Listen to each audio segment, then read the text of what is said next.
nakakuha na tayo ng order. Same to na papuntang Makati. Eh, no choice na tayo eh. Hinuha ko na kahit credit, sayang din. Para naman may dagdag credit na naman tayo, diba? Isa walang kasabay itong papunta nating Makati. Wala tayong makakalaban sa credit. Tingin ko, konti lang kumukuha ng credit ngayon. Daming booking dito. Kaso, syempre, diba? Maghihintay ka ng bahagya para makuha mo yung booking na gusto mo.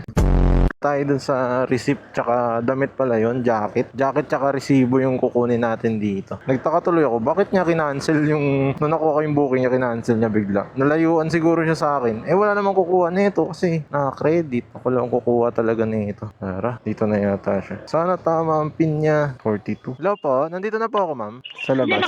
Apa. Thank you ma'am. San Roque. Ubaw talagang San Roque. Bakit may San Roque sa Manda? Alam mo ma'am? Ah, ito. Kasya ba? O sa harap na to. Amoy mall. Tara na guys. Dala na natin to. Okay na. 160 meters na lang pala to. Circuit. Tawagan na natin siya. Hello po. Hello boss. Malapit na po ako boss dito sa Ayales Circuit po. Yung Lalamove jacket. Ay, okay. Dito. Dito po ako sa... Ay, iikot pala ako. Wait lang po para maano natin. Kung saan kami banda. Ah, dito po ako sa sa tapat ng Shopwise. Yung parking ko dito. Pa? Doon sa may corporate center.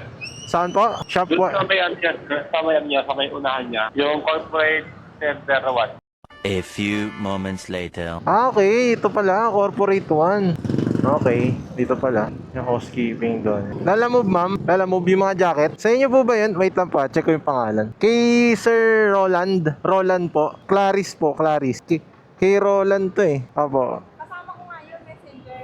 Tulog lang siya. Ito yung sabi ng guide. Ay, ito na po. Naka-red. Ah, ito na. Ito po. Yung jacket niya po. Okay na po yan. Bayad na? Bayad na po yan. Thank you po. Ito na guys. At okay na. Drop off na natin yung jacket. Goods na. Grabe, tagal na na. So, doon na tayo sa isa. Yung pa-trinoma. Let's go.